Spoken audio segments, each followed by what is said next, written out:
Alright. Hey, I'm Francisco, and considering you guys are all college students here in the same school, I'm going to talk about something you guys all know. I'm going to talk about the general education requirements for bachelor's degrees in the CSU system. And as interesting as they are, the relevance and their need in some majors are quite uncertain. And in fact, general education courses are unnecessary for a bachelor's degree, most specifically in engineering majors, for the following reasons. They are basically mostly redundant. They are redundant. They prolong us considering I am an engineering major. They prolong us obtaining a degree, and in the long run, they are economically inefficient. All right. So to get started, has anybody ever noticed how your general courses, how they seem familiar or like repetitive in some way? It's a hypothetical question, of course. Nobody really has to answer. But I hope mentally you all thought yes, because in fact they are. According to, when you compare the CSU GE course requirements and the California Department of Education's high school graduation requirements, they are indeed similar in many places, including visual performing arts, foreign language, U.S. history, which we've seen probably throughout our lifetime. Do we really need to see it in college? Again, biological science, etc. Those kinds of things we have seen in high school. I don't see, it's really repetitive and unnecessary to see it again in college. All right, moving right along. Our general course requirements, they prolong us obtaining a degree. A bachelor's degree, by definition, according to this California State University, is a minimum of 180 units. And when you compare, out of 150 majors, not including like the subdivisions of each major, like the big subjects, more than 90% of the majors for a bachelor's degree can be obtained with a minimum of 180. And when you look into the engineering subsections, out of 33, only 4 are capable of obtaining a bachelor's degree with the minimum of 180. Mine specifically, I have 198 units, which is 18 more units than needed just for a bachelor's degree. And considering you can take about 12 to 16 units, that's adding a whole nother quarter. That's really more time than you need if you just want your degree. And this kind of relates to my next point, which means economically inefficient, because according to the trustees of the California State University, there are resolutions for like tuition for next year. It's going to go up, and tuition per year is going to be about $4,884, or to our standards, $1,628 per quarter. So imagine having to stay here that extra quarter. You're going to be paying another $1,600 when you could have graduated, you could have your degree, and you could have started your job. For example, according to the U.S. Bureau of Labor, average starting salary of engineers with a bachelor's degree ranged between $52,000 to $83,000 as of July 2009. So I crunched down the numbers. If you get like the average between the two, say about $60,000, you can make about $5,600 a month. And if you can graduate as soon as you, or if you can get a career as soon as you graduate. All right, how does this? If you have to stay that much longer, let's say the extra 2 quarters to pay for tuition, that's really costing you money, because you could, not only do you have to pay more money, you're losing the money you could have earned during that time.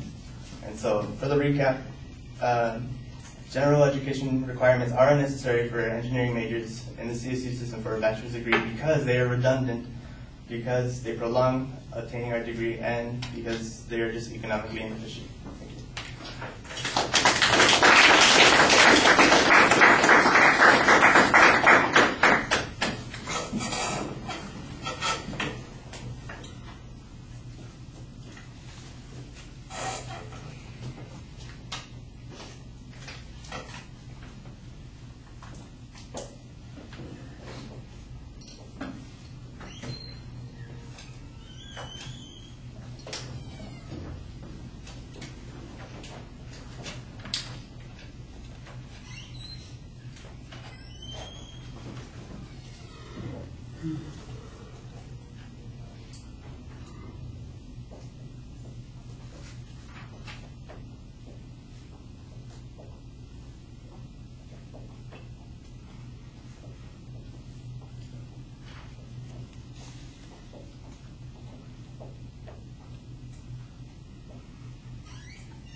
All right, well, you specify the claim. I think that it's phrased a little bit awkwardly, and you do lay out the points. The structure, the previous structure is not as sharp as it should be, although at the end of the speech I thought you had a very nice summary that reminds us the points that you were trying to make and puts it into context pretty effectively.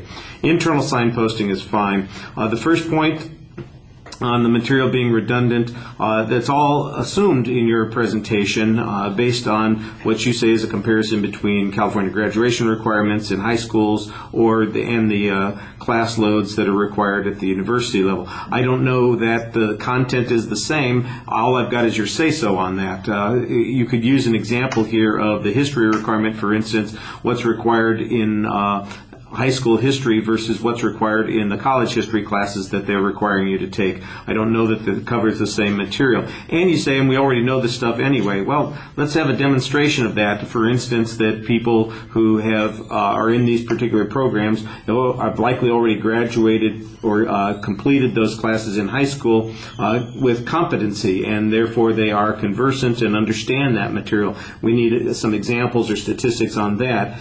This is, your opinion is fine. Your opinion is the start of the argument, but your opinion can't also be used as the proof of the argument. That's what's called begging the question, and I think that that's the biggest problem on that first point. On the other issues concerning the amount of time and resources that you have to devote to meeting those requirements, I think you've got a little bit stronger argument because you've got some good factual data on what's required in the engineering major for a degree, how long it's going to take.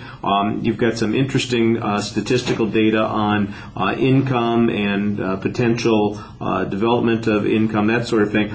What's missing here is any sense from people in your field, particularly the engineering field, who feel that this is a waste of time. They're the ones who create the requirements for graduation. So all of the engineering departments, they have requirements that they have for graduation, the number of units that you have to complete. They're part of the GE requirement. Where's the information that suggests from academics that they see this as being redundant and unnecessary? That seems to be the kind of proof that's missing here. I thought you did an okay job citing the factual data there. You speak to the audience relatively effectively, but like I said, the first point especially is a little underdeveloped. And, I'm always tempted to then ask a whole series of history questions just to see if, in fact, you are competent in all of that.